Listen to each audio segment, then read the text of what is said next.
Well, good morning, and thank you very much for joining us. I am Yori Folani.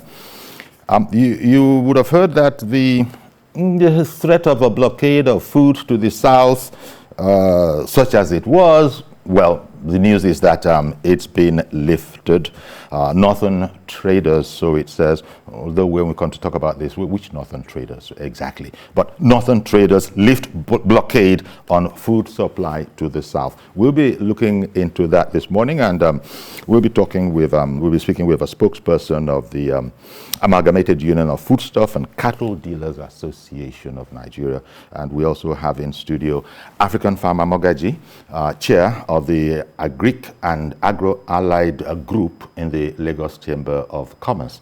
Thank you very much for coming on, African farmer. Thank you. And that is not a descriptive name, that is his actual legal name down in his passport, just so we sorted that out. African farmer Mogaji. Thank you very much for coming on. Thank you for having me. Let's lead with the package that we have on the subject. Find an amicable resolution to the grievances of foodstuff and cattle dealers in the country. They claim their members were killed and property destroyed when violence broke out in some parts of the country. Now they demand compensation, protection, and an end to extortion. We lost over 100 northerners with over 100 open trucks, that is trailers if you like, over 70 80-seater buses, and over 200 of Saloon, Sharon, and what have you. At the hashtag SASA event, we lost another over 151 persons, with about another 70 hospitalized as I speak to you right now. We've also lost, everybody saw in markets and what have you. Our people have been killed, macheted, and so many things. Our women have been raped. Kogi State Governor Yahaya Bello is the chief mediator appointed by President Muhammadu Buhari to placate the angry union members whose decision to withdraw their services has already caused a spike in food prices across major markets in the country. Governor Yahaya Bello prevailed on them and promised that the federal government will meet all their demands only if they call off the strike. If you look at the collateral damage between the time of the strike and today, and the damage is going to be multiplying every day. It will be multiplying every day. In order that we don't allow this to continue, in order that you give me that strength, so that starting from Mr. President, our father, Baba Buhari, down to all those that should execute down the line, for you to give me the strength to be in their front and say, please, this is our demand, please answer it. And you know how to do that. You have to do this one single thing for me. Please call off the strike immediately. At the end of the meeting, the outcome was a unanimous decision to begin food supplies to all parts of the country with immediate effect. Assurances from the union members will be cheering news for Nigerians already groaning under the impact of rising cost of food. Through the governor of Kogi State, Yahaya Bello, beg us on behalf of the President of the Federal Republic of Nigeria, General Muhammadu Buhari, is enter this our settlement. So we agree to call off this nationwide strike today. We come here because to settle the matter, and alhamdulillah, I'm sure this when we meet together and see that yes, they don't call on the strike. This might be just respite, as the threat of another shortage is still being dangled if all their demands are not met. Femi Akondo, TVC News, Abuja. Okay then, sort of some background, and now to dive into the subject matter itself. I had said that we'd be speaking with a spokesperson, and we do have a spokesperson of the Amalgamated Union of Foodstuff and Cattle Dealers Association in the person of Dr. Awal Abdullahi Aliyu, who is also President, Northern Consensus Movement. Good morning, Dr. Aliyu. Good morning. Thank you very much for joining us on the program this morning. Well, I suppose it's good to hear that things are beginning to approach normalcy again. But do I understand that some people are actually complaining about ongoing work to normalize affairs, saying that they were forced into withdrawing the intention to, as it were, erect a blockade to food coming to the South? If I get your question, you are asking me whether they are forced to withdraw or they are forced to block. Which of the two are you asking? Well, yeah, you're fine with that question because, as you know, ACF, I believe, has said that this is not kosher, this is not right, that their members were forced into it. They were coerced into it. I beg to disagree with that presentation. I beg to disagree with that. Nobody forced anybody into anything. I will give you a quick background of what happened quickly. First and foremost, there was the hashtag NSAS issue where members, Northerners, were killed and their properties destroyed. We lost over 100 people during the hashtag NSAS protest. We lost over 100 open-body trucks. We lost over 70 19-seater buses. We lost over 200 of saloon, Sharon, and golf cars. Apart from cows, goats, sheep, bags of beans, granules, and tomatoes, and what have you, so many perishables. That is one. On the Shasha incidents, we lost over 170 of our people from the north. We lost, as you are aware, the market was burned to ashes, and then our people were killed and slaughtered like rams. Our women were raped.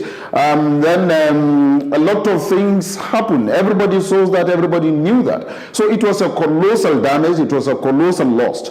And then instead of us retaliating back by killing and destroying the properties of our brothers from the south, southwest, or southeast, we thought it wise that let us be more civil than they are, let us approach it in a more diplomatic and more ruly manner. Hence the reason why we went into a no food supply to the south, southwest, and southeast. All the meetings were held in my house. I initiated under the Northern Consensus Movement as the president. I initiated that meeting. I converged the meeting. And like I said, all the meetings were held in my house. Sure. And the decisions were also taken in my house. And we didn't want to kill or destroy anybody's property. That was why we took that civil way of approaching and solving this problem. Don't forget quickly, please, before you ask me the next question. The number of Yorubas living in the south, in the northwest, in Kaduna and Kano alone, outnumber the total Northerners that are living in south, southwest, and southeast. Also, the investment to Yorubas and Igbos in Kaduna and Kano alone is running into billions of naira. A Yoruba and Igbo man own a personal houses. They own skyrocketed buildings. They own farmlands. They own shops with billions of nairas in it. But our people from the Northerners that are in the south, southeast, and southwest, if you remove Dangote and Dua, they are only petty traders, shoe shiners, fingernail cutters, wheelbarrow pushers, Okada riders, suya makers. Now, if we had allowed our people from the north, with the tension that was on us at that time, to take to the street and protest and begin the killing and destruction of properties of the Yorubas and the Igbos, who would have lost more between us and the other part of Nigeria. Hence the reason why I converged that meeting under the Northern Consensus Movement, call all the aggrieved groups, sit down and begin to discuss. A lot of disagreement took place, a lot of fightings between us took place before we finally agree that there will be no attack, there will be no reprisal attack, but we will resort to peaceful way of presenting our grievances and this our agreement over the killings and destructions. So we did not force anybody into anything. What we did was to save the situation, was to make sure that nobody, no Southerner is killed or destroyed. Dr. Aliyu, I'm afraid you misunderstood my question, but still, the response you gave to the misunderstood question is also quite informative. The point I was making in the question that I think you misunderstood is that we are reading in the press that there are elements to the those who were engaged in the blockade saying that it now having been called off, they were forced. It was not voluntary. That is the point I was making, not that you forced anybody into anything. So I wanted you to comment on that, but I think we've just about done that. Now, I wanted to ask you, Dr. Aliyu Ibrahim, are you, Abdullahi, I beg your pardon, Dr. Abdullahi Aliyu, are you now saying that, first of all, I want to know what you are saying. Is it over? Is the, well, let's call it a deadlock for lack of a better term. Are your members ready to resume business on behalf of these poor farmers that don't know very much about all of this and that the biggest sufferers? Are you now saying you're resuming business so that they can come to succor? Yes, that is exactly what I'm saying. Our people can resume business. We've had a commitment. You will see that Femi Fani-Kayode was part of that meeting. Femi Fani-Kayode is representing the southwestern people. Governor Seyi Makinde, of where the thing happened, the governor of Lagos State, Ogoho, Gani Adams, and the rest of them. We had that discussion under the leadership of Governor Yahaya Bello. So yes, we are resuming. Our people have been given the go-ahead to resume business, to resume movement of goods and properties from the north to all other parts of Nigeria. Okay. Here I would want to sincerely thank and appreciate Governor Yahaya Bello for his patriotism, for his nationalistic thinking, for his goodwill. I will tell you that he is a great guy. We appreciate him because he intervened, though he was instructed by the President and Commander-in-Chief, President Muhammadu Buhari, to intervene into this issue, call us and discuss to know what really transpired, what are our demands, what we wanted. And we explained to him after the meeting. He led us to the presidency. We met with the chief of staff to the president. We had a fruitful discussion. All our demands were accepted, and we had been promised that the 5-point demand we presented will be duly approved. And there was a little matter. Sorry, doctor. There was a little matter of what is it? 450 billion naira that you were demanding from the federal authorities. Was that also? No, I mispresented that. I was the one that made that presentation of the amount needed. I misrepresented that because, as usual, journalists, you guys have a way of intimidating people. One of your journalists intimidated me and then harassed me during that press conference, and then while I was trying to mention 47 billion, it was 47 billion, not 470 billion. Okay. Please, for the purpose of this, I'm making that correction. It is 47 billion we are asking for. It is only 47 billion that you're asking for. Okay, I get it clear now. Not 470 billion. Yeah. Any word on that aspect of your discussions as you put them? That 47 billion matter. Yes, there's a word. You see, we didn't just arrive at 47 billion because we want to mention 47 billion. We calculated the number of lives lost. We calculated the number of open-body truck destroyed. We calculated the number of 19-seater buses destroyed. We calculated the number of smaller vehicles destroyed. We calculated the amount, the volume of cows, goats, sheep, bags of beans, beans, granite, tomatoes, pepper, and everything that were destroyed. We also calculated how much it cost to, we still have about 75 people in hospital as I speak to you. Okay. We calculated all these things put together before we arrived at that 47 billion. So it is not just a figure that we brought out just because we want to mention a figure. Okay. It was a due calculation. And in any case, it is not paying outrightly for the loss. That was why we said compensation. Because if we were to ask for outright payment, it would have been a different thing. So the government has listened to us and understand our position, appreciated it, and promised to do everything humanly possible to get to our demand. And we've handled that to Governor Yahaya Bello. I said it during the meeting with him. If it fails, we will hold him responsible. Okay, Dr. Aliyu, just before I come to my guest in studio, I beg your pardon for interrupting. Just before I come to my guest in studio, I just wanted to ask you how you assess this whole operation, because quite frankly, there are those who say that it's a bit like cutting one's nose to spite one's face. If you say you're not going to supply, it's not as if the North is a monopoly of food supply. And in any case, the ordinary farmer in the North will be the major person hurting from all of this. Not all you elite, not all the educated, enlightened businessmen, some of whom you have actually mentioned. But the ordinary farmer trying to eke out a living is the person who you really put in big trouble with this particular move. Well, naturally, in situations like this, there are always going to be some losses. But my question to you and to the viewers is, which one will be better, losing life or losing property?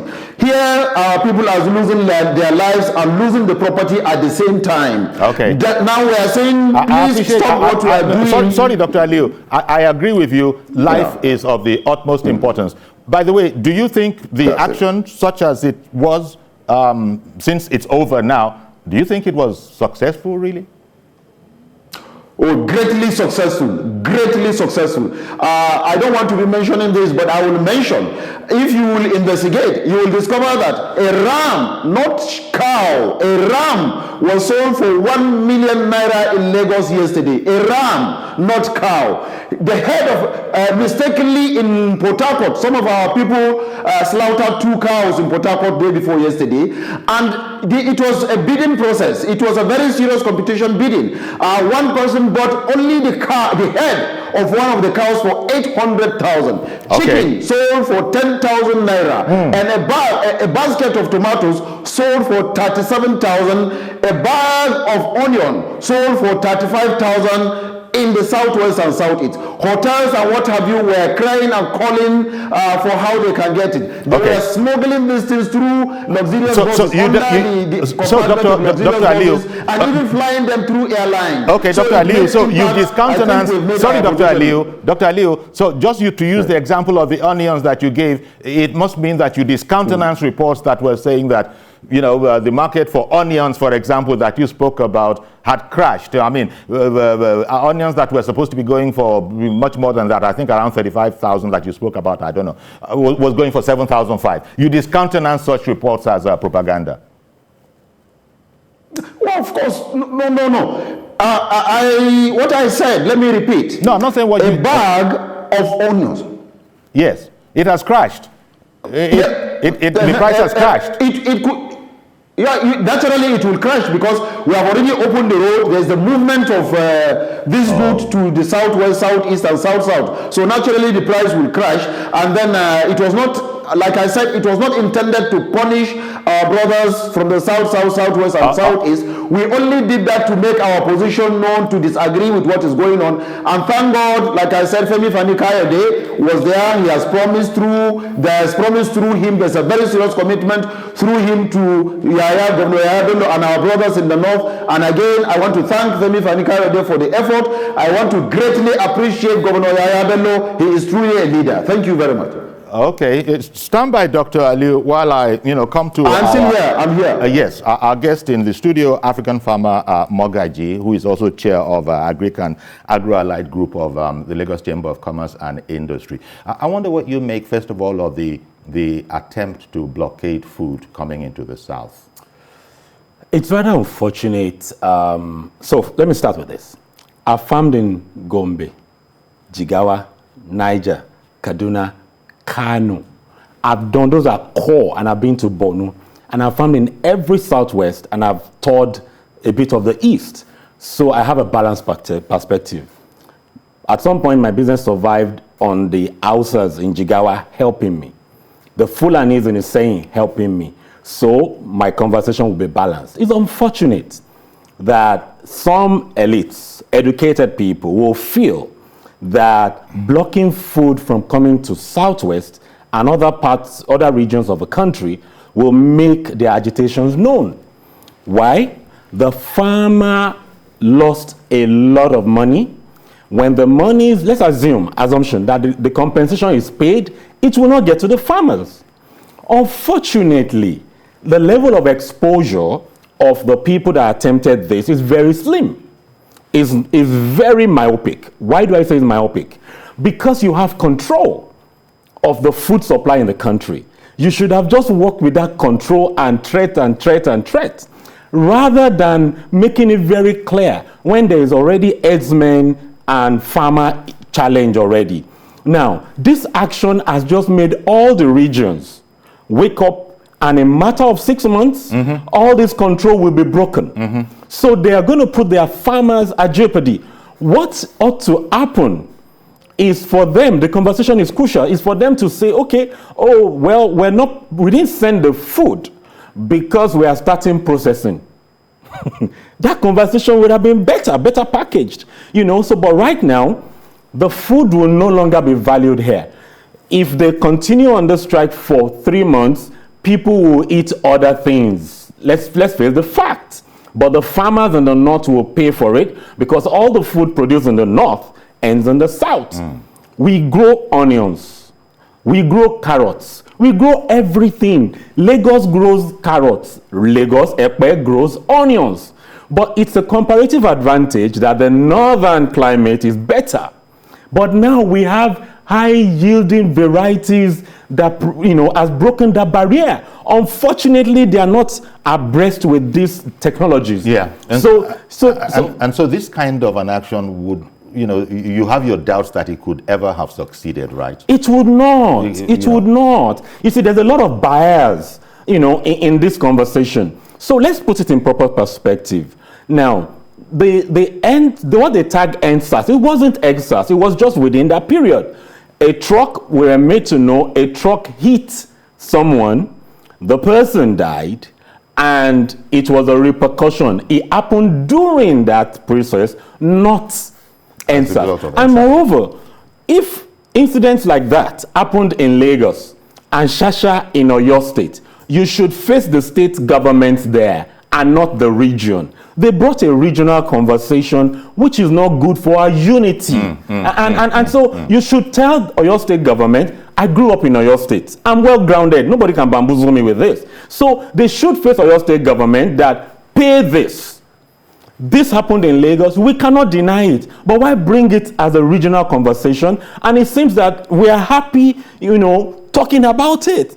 More people are getting upset and angry, and we all live together. Hausas are everywhere, Igbos are everywhere, Yorubas are everywhere. So we need to mind our language. Food war is not the way to go. Dr. Awal Abdullahi Aliu,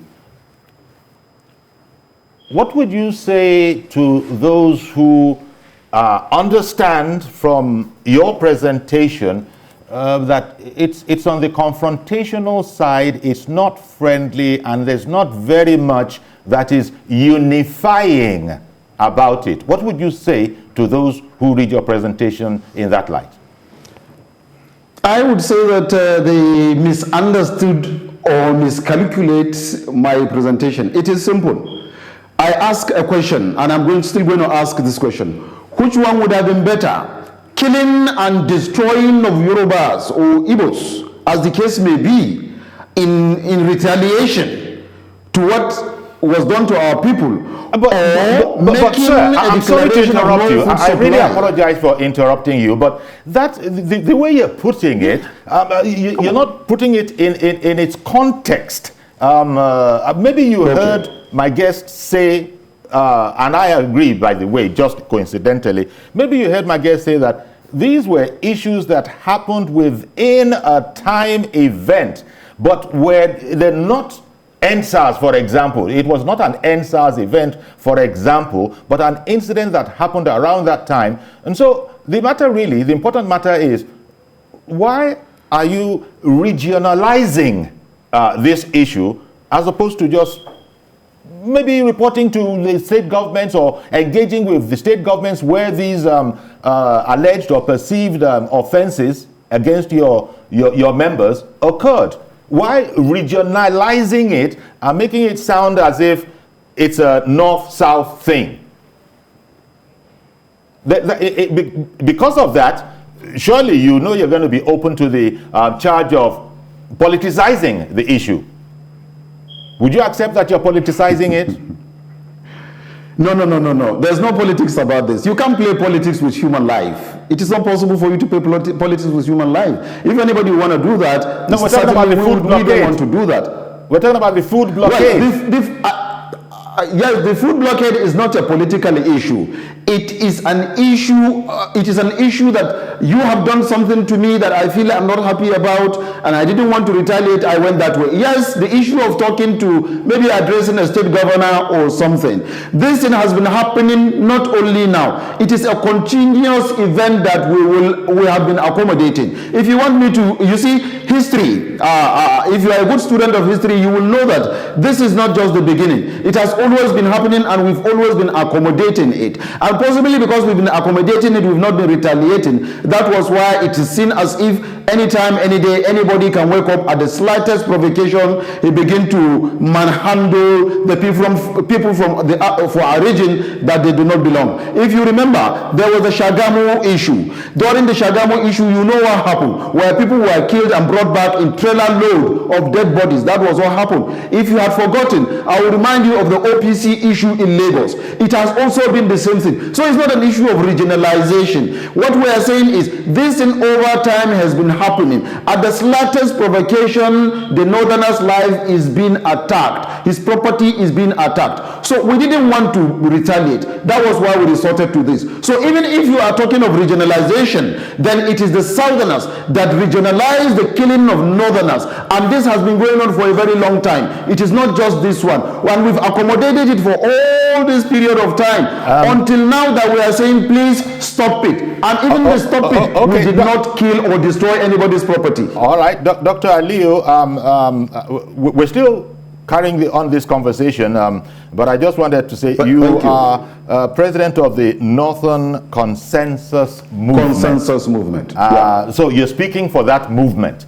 Because I dare say not all of these ideas, even you will not claim that these are accepted ideas up and down the North. But at least speaking for your group, I believe you want us to have that this is your perception. Northern Consensus Movement, as well as your spokesman for Amalgamated Union of Foodstuffs and Cattle Dealers Association. I'm going to take a break now, but please stay with us, because when we come back, we're going to continue this conversation very shortly. Stay with us, please.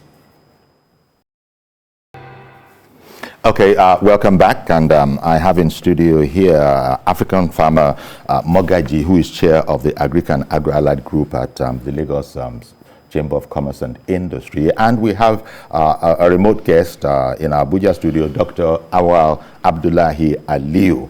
Now, I described him as President Northern Consensus Movement and spokesperson for Amalgamated Union of Foodstuff and Cattle Dealers Association. Now, Dr. Aliyu, just before I went on break, Dr. Aliyu, I had sort of clarified that you were astride these two organizations. So I wanted to be clear in my mind who you are speaking for, Northern Consensus Movement or Amalgamated Union of Foodstuff and Cattle Dealers Association. I am the president of Northern Consensus Movement. and the spokesperson for the Amalgamated Union. I want you to note this. The organization that undertook this in 75 different organizations and unions across northern Nigeria came together to take this decision. It is not one or two or three groups. And like I said, I assemble all the groups. I repeat, I assemble all the groups, and the meetings took place in my house. That is where we have the meetings. So I'm speaking for these groups, not only for Northern Consensus Movement. And I had always, since the beginning of the project, when I brought them all, I have always been the one speaking for the group. So I'm not just speaking for Northern Consensus Movement, I'm speaking for the 75 different groups. The Amalgamated Union come up because of the food issue thing. That was why the name is so prominent. Otherwise, 75 different groups are involved in this. Okay. And just before I come to studio, the blockade is off. Food is now coming. It's off, yeah. It's going everywhere. All these ideas about you are going to have to start exporting to other neighboring countries since there was no more market in the south. Those plans are on hold, or you're sort of widening the supply route. What's with all, or was that just careless talk? No. It was not a careless talk. I will also want you to know that, and make it clear before Nigerians, that we did not plan the supply to Burkina Faso, Niger, Chad, and what have you. It was not a planned thing. That is to say, we as Northern Consensus Movement, or in collaboration with the Amalgamation Union, or all the 75 groups, we are not the one that planned the movement of these food items to this African continent. The thing just came up on its own. The marketers realized that because of what is going on, they just don't need to sit back and then be supplying only one angle. So they themselves discovered the market and started the movement on their own. So why I'm saying this, I needed to clarify this so that it will not look as if it is a plan. We planned to starve our other brothers from the other part of Nigeria. No, it was not a deliberate or planned thing. Yes, the no food supply is planned. It was strategically planned, but the exportation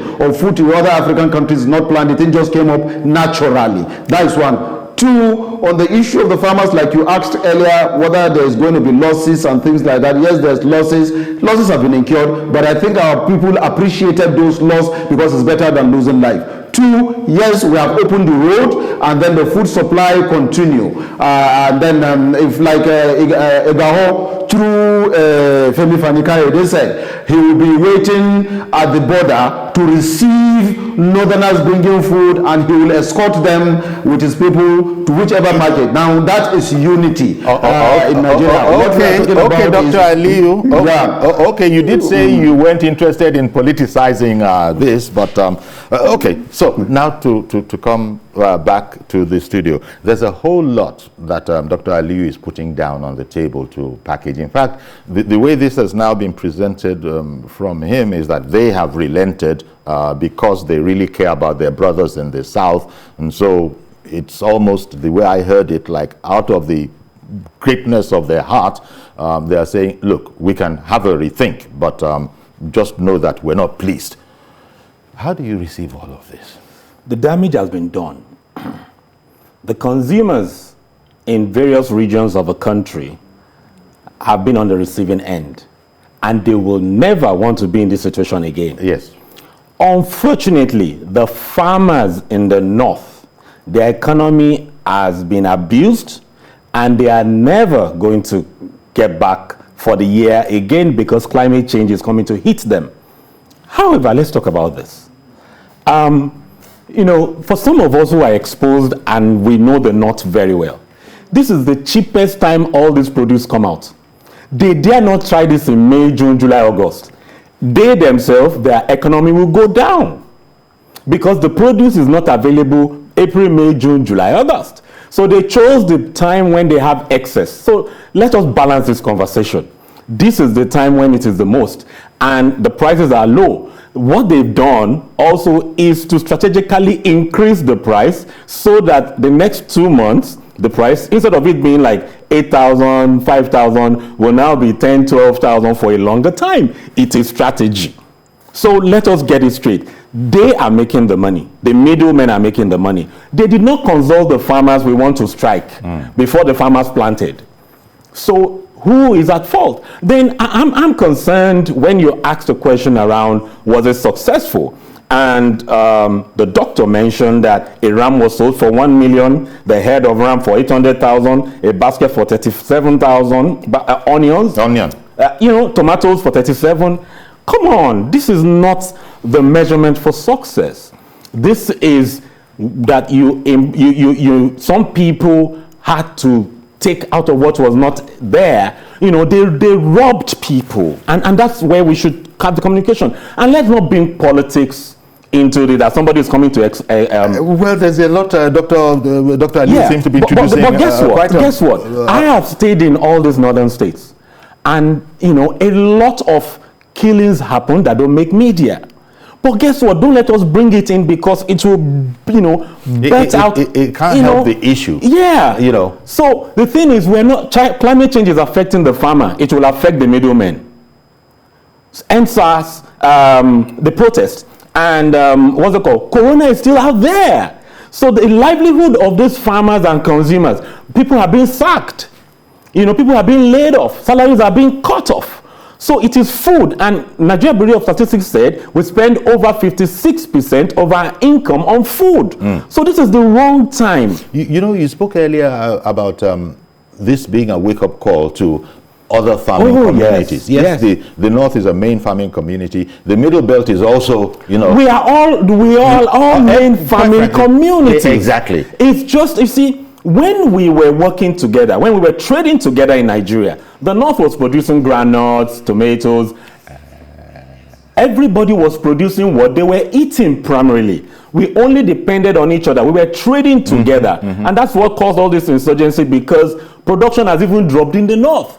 Productivity has dropped in the North, in the South. So we in other regions have not leveraged their strength over time. But right now, it's a wake-up call, and everybody is coming up. But bottom line is, we should be talking about the North not bringing fresh products, but they should be processing. So we should be buying processed food because they have more flat lands, more open lands, while other regions produce fresh food.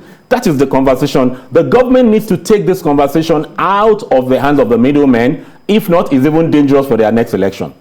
Well, Dr. Awal Abdullahi Ibrahim, Aliyu. I beg your pardon. You know I'm making a mistake. I apologize for it, Dr. Awal Abdullahi. It's all right. It's okay. It's okay. So, we want to thank you for making time, because you've been very, very clear to us the perspective of the Northern Consensus Movement, which you are president of. Exactly. And also you say you also have the right to speak for the Amalgamated Union of Foodstuffs and Cattle Dealers Association. In fact, you say that you convened up to 75 groups to mount this particular blockade. So we want to thank you very much for your time. You've really helped us along. Thank you very much. Thank you very much for having me. Thank you very much. Our pleasure. I appreciate it. All right then. So that is, we now know the way the leadership of that particular movement saw things. But there's always more than one way to skin a cat, and I guess that's what you're saying. There might have been, because it's not, in addition to what Dr. Aliyu explained, there still is the matter of the whole cohesion thing, the national thing, the nationhood thing, and the suggestion that seems to be in the action, embedded in the action, that that's about, they have a monopoly of food production in the North. But that is not the case, because with a wake-up call, people that might have been maybe lazy, might not have thought about it, I guess they're going to now say that, you know what, we can't continue like this. So you see, let me quickly take this call. Good morning, Mazi Okoroafo. Can we get Mazi Okoroafo? Good morning, sir.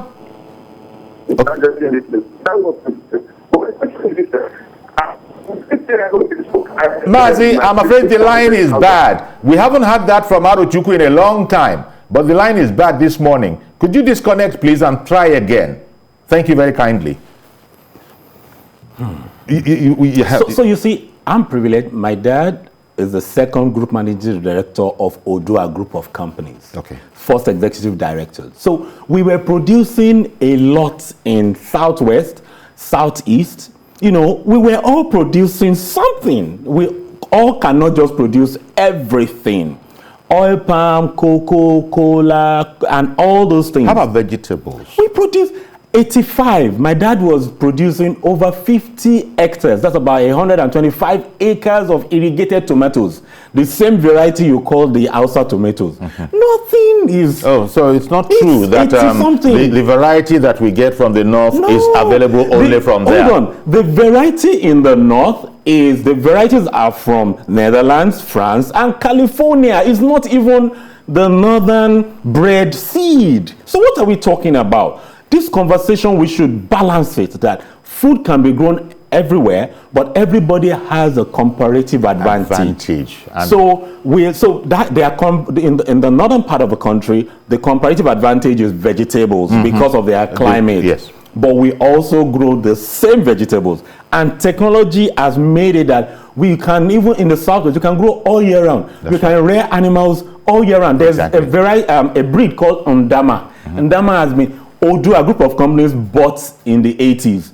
I went to Federal College of Agriculture, Akure, more plantation in Ibadan. It's all over there. These are animal breeds that don't get affected by the tsetse fly. So, bottom line, there's a lot of ignorance playing out there. Okay. Good morning, Reverend Dominic. Thank you for holding on. Go ahead, please. Good morning, Chief Yori. Good morning, sir. Good morning. African farmer, Mogaji. Good morning, sir. Yeah, please, for the first time, you have made my day. That your guest is perfect on point. He has spoken it all. But I want to tell our brother in the north this, that opening this wound will cause more problems. This is how Boko Haram started. I was listening for about 1 week to hear a governor or elder from the north say this is not the right way to build a nation. But they all kept quiet. This is how we kept quiet when Yusuf rise up.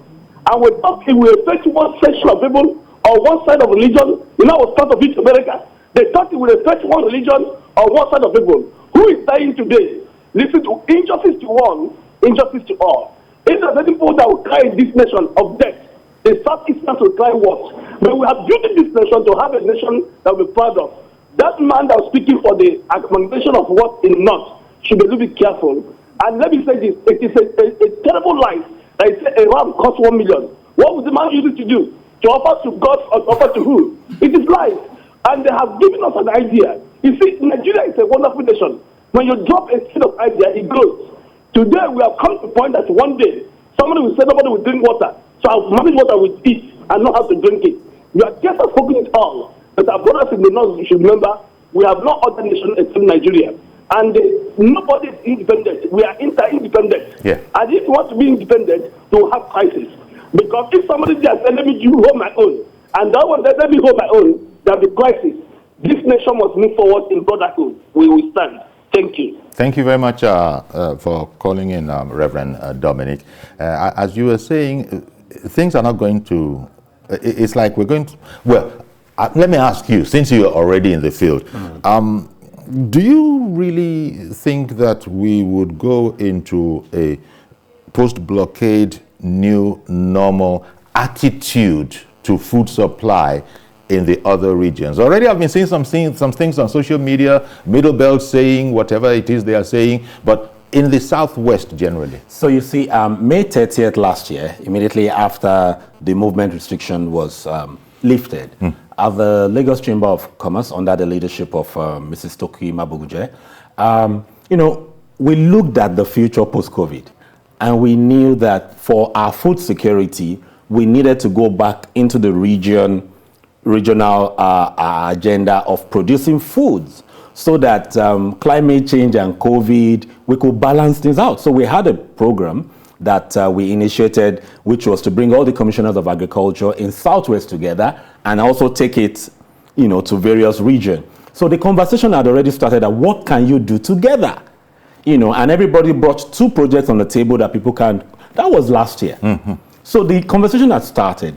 And so with this new blockade or barrier, especially, you see, as Nigerians, we should be really concerned. We should be concerned about one thing, that the destiny of the country, the food security of the country is in the hands of a few people. Now, the speaker, Dr. Aliu, yes, mentioned that we're not talking for the farmers. Farmers in the north, in the east, in the south, they are the same. There's the same mindset, same problem they are facing. So it is the union that has been ripping the farmers up for decades.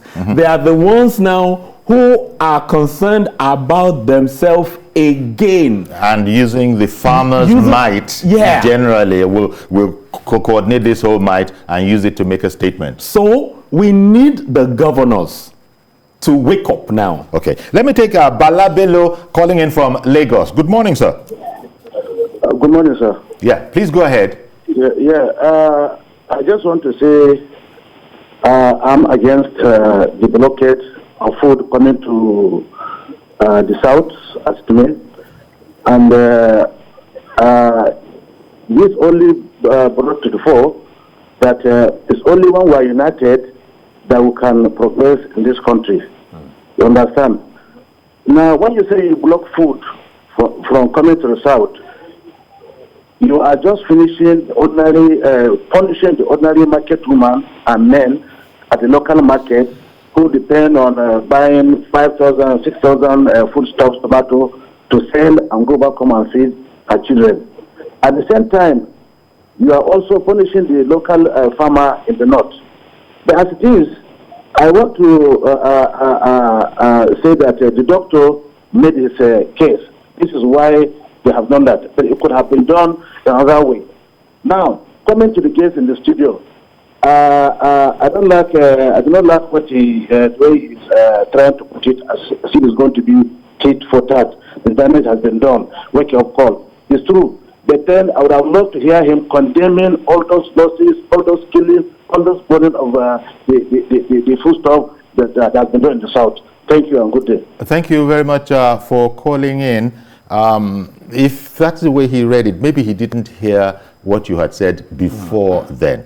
You had decried the politicization or attempt to even go there, that is not the issue. You see, but what Mr. Balabelo seems to say that you're not even talking, you're talking about this, how we're going to strategically maneuver to, reduce the impact of this, rather than him hearing you commiserate. Yeah, so one thing I said is that I lived in Ibadan. Shasha is where we buy the food, and lives have been lost. And this is not the first time they've been having such fights, but this is just, very huge. Every life lost, is a loss. Beyond the loss, the economic stability of those people. They feed families in the north, in the south, in the east, in the west. Many families in various regions depend on them. So I don't support that.